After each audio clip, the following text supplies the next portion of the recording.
Hey all, and welcome back. I hope you're doing well today. We've got a pretty intense story to unpack, one that mixes politics, foreign policy, and some really big moral questions. It's about a public clash between Senator Rand Paul and Vice President J.D. Vance over a recent U.S. military strike on a Venezuelan boat. This isn't just another political spat, this has huge implications for how America uses its military power, and I think it's worth us really digging into. So here's what happened. On September 2nd, the U.S. Navy carried out a military strike in the southern Caribbean. The target was a vessel linked to a Venezuelan gang known as Tren de Aragua. Reports say that 11 alleged traffickers were killed when the boat was hit. The Trump administration framed the operation as part of a larger campaign against Latin American cartels, something that's been building for months with warships, Marines, and even fighter jets moving closer to Venezuela. Now, Vice President J.D. Vance wasted no time celebrating the strike. He called it, and I quote, "the highest and best use of our military." For him, this was about taking a hard stance against violent criminal networks, and he dismissed critics who said the attack could amount to a war crime. He basically waved off those concerns, saying he wasn't interested in what he called whining from people who don't understand the threat cartels pose. But here's a question for you. Do you think military force is the right way to deal with drug cartels? Or does it risk dragging the U.S. into something much bigger? Senator Rand Paul, however, saw things very differently. He fired back at Vance on X, the platform formerly known as Twitter, and his words were sharp. He asked if Vance had ever read To Kill a Mockingbird, pointing to the dangers of executing suspects without trial or legal representation. For Paul, this wasn't just about drug gangs, it was about a core American principle, due process. His argument is that when the government starts killing people without trials, even outside the country, it sets a dangerous precedent.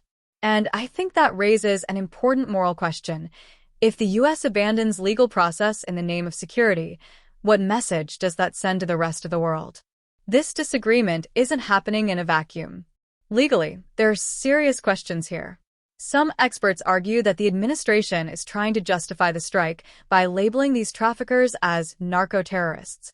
But under U.S. law, military actions abroad are supposed to go through Congress under the War Powers Resolution, and in this case, that didn't happen. International law also requires accountability in armed conflict, and critics say this strike looks more like an execution than a battlefield engagement. So here's something to think about. Does fighting cartels count as warfare, or is it more like law enforcement? And if it's the latter, shouldn't trials and evidence be part of the process? Politically, the fallout has been huge. Rand Paul's criticism has sparked what some are calling a new civil war inside the Republican Party. On one side, you've got libertarian-leaning voices like Paul who warn against government overreach and unchecked military power. On the other side, you've got MAGA-line figures like Vance who want to use force aggressively against enemies they see as a direct threat. This isn't just a policy debate, it's a clash over what the GOP actually stands for in this new era. Do you think the party leans more toward protecting individual rights or toward projecting power at all costs? And then there's the bigger regional picture. Just last month, the Trump administration doubled the bounty on Venezuelan President Nicolas Maduro to $50 million.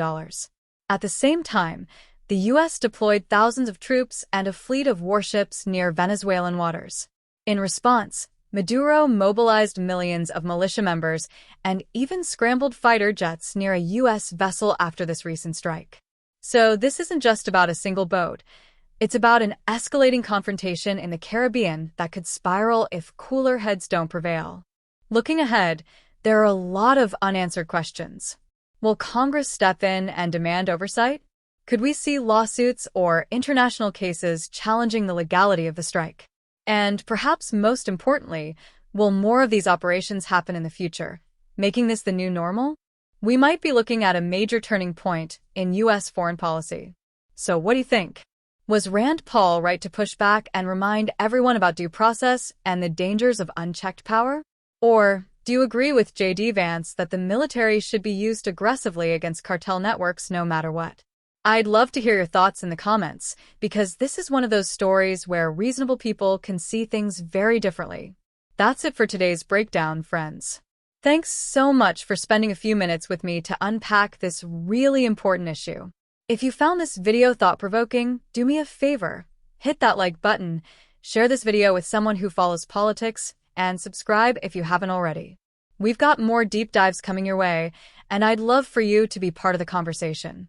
Until next time, stay curious, stay thoughtful, and take care.